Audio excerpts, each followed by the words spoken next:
You have neck pain and you can't get rid of it. They keep coming back. They are gone for a while, then come back again. I will show you exactly what you can do so that you have a great chance of getting rid of them for good. And I will also explain to you how they arise. In the first place, our constant sitting position is once again related to this. And the fact that most people then change their posture during their long sitting. I'll show it on Aina. And namely sitting straight, in the sense of keeping the back completely straight and the cervical spine as upright as possible, is usually of short duration. And then eventually most people come out of it and overextend their neck here.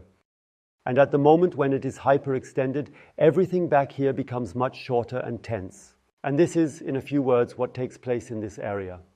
And of course the psyche also comes into play. Stress and everything that constitutes fears and worries causes the shoulders to rise. Yes, I'm bending over because I want to protect myself. And these two factors, constant tension and sitting down, in my estimation, are definitely 80–90% of the reasons why most people today have a stiff neck. What can you do against it? Let me show you all the exercises that will help you, starting with the most important one. Sit up straight, back as straight as possible, and bend your left arm, pulling your left shoulder down with your left arm. Then you bring your right hand over your head, but you don't reach here. Instead, you go far back until you reach the back part of your head.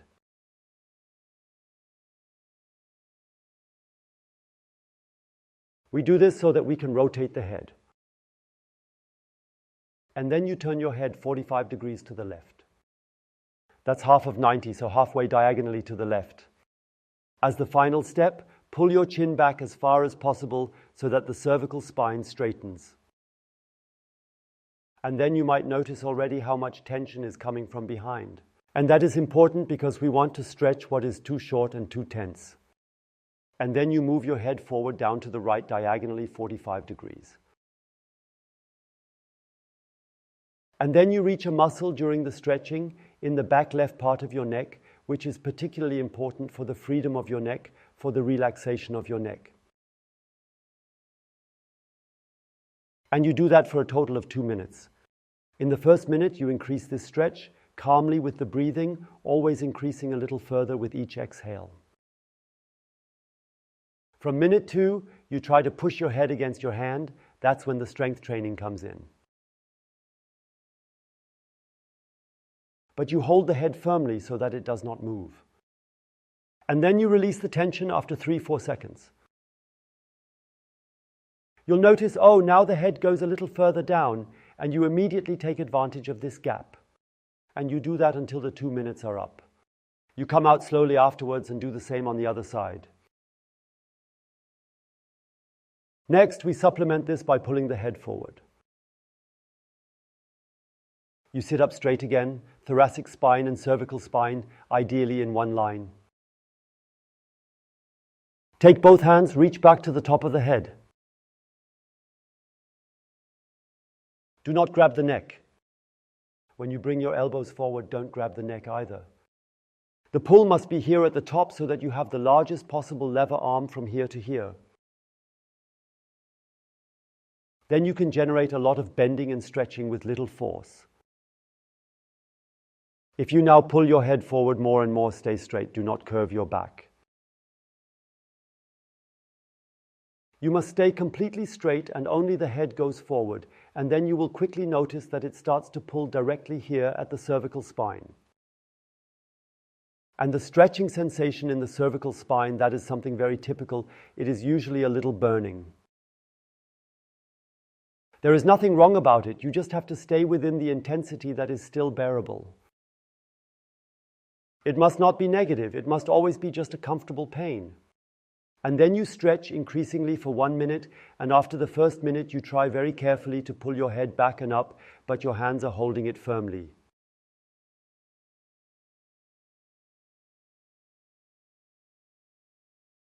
Then you tense up for 3–4 seconds, go higher so that you still feel good, relax, and then you notice, now you can go further, and you do that until 2 minutes are up, then slowly go back.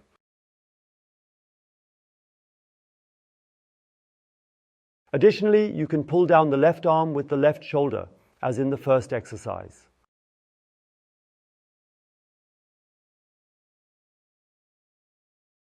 But this time, reach over your head to the side with your right hand, and unlike the first exercise I showed you, now pull your head straight to the right without turning it.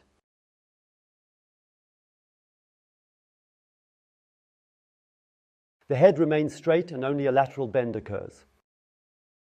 And then you immediately notice a hard stretching on the left side of your neck, which you adjust again so that it is just bearable, not too much, but also not too little.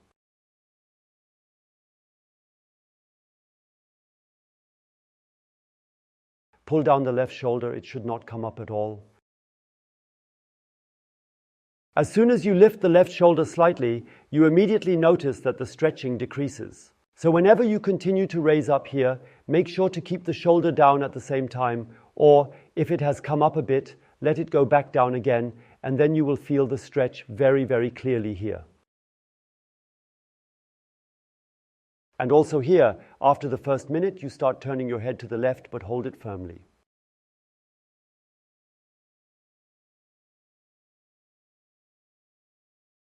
And this tensing, this strengthening, ensures again that when you release it, the counter tension allows you to come a little further over. Practically, with this strength training, you are training your muscles to feel comfortable at the greater length so that you are nicely relaxed all around the cervical spine. And you do the same thing on the other side, of course. And to conclude, we do it the other way around. We do not move the head forward, but we take it backwards. Why do we do this? You can imagine that a joint always has two sides, one side and one opposite side, and also at different angles. So we have now released everything at the back, but an imbalance has occurred in the coordination of the muscles from front to back. And this imbalance, we restore it by doing the following. Sit up straight, cervical spine as straight as possible. Place the fingers of one hand against the forehead and the fingers of the other hand against the chin. So you can control how the head is positioned, whether it is upright, tilted forward, or overextended.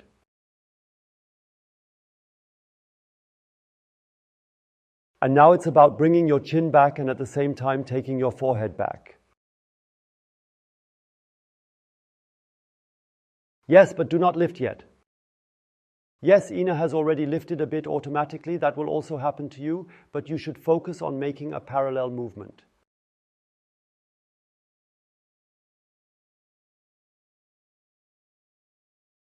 This means that the chin and the forehead recede equally far back. But this will only be possible for a very limited number of millimeters, maybe only partially. And then you realize you can't go back any further, the chin wants to go up. And now it's important that you slightly move your forehead back, lift your chin a bit, but not too much. Only as much as you can still move your head further back. Go back a little, lift it up a bit more and further a bit higher. But you try to bring your chin as close as possible to the larynx during this overextension. And then the head goes back, the chin wants to go very high. No, it shouldn't be that high, and you always stay at this limit.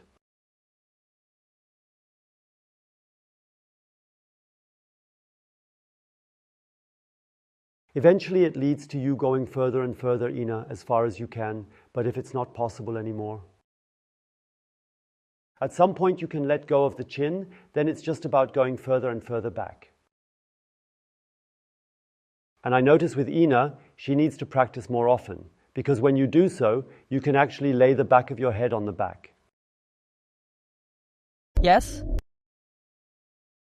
Yes, but you don't overdo it, Ina. Stay calm so that it is just bearable. And now be careful, do it gently.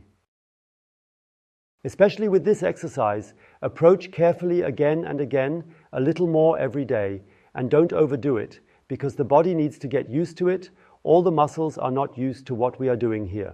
All the more important for the freedom of sensation around your head, and ultimately for the freedom of your neck. Very carefully, after the first minute, the head now wants to move forward, but very carefully, very slowly, a little counter tension, then relax again and go a little further back.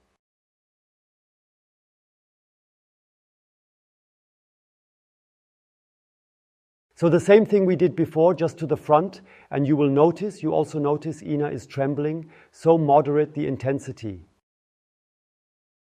So you can still bear it well, and then after the 2 minutes, you slowly come out again.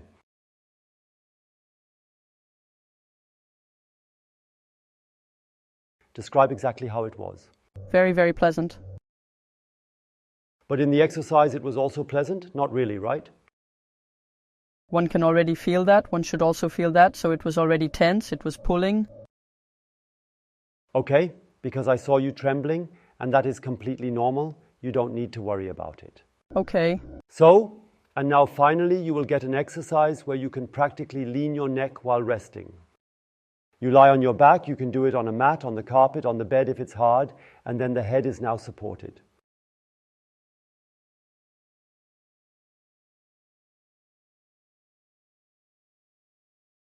You can use the neck savior. You can also use books for that. It's just about supporting the head now.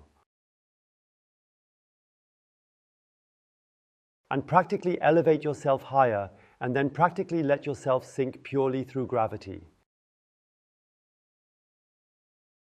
And you can use different book heights and determine in which height you have enough stretch, but you can still bear well.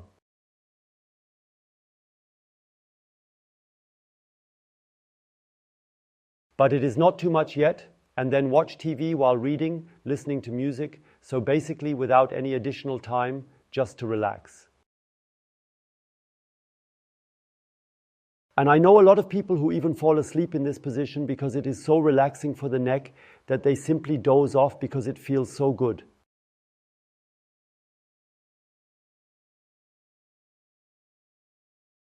So it's simply about choosing the right height and then letting gravity do its work. If you are interested in such tips, you should definitely subscribe to the channel. You can do that down here. Click here for more videos.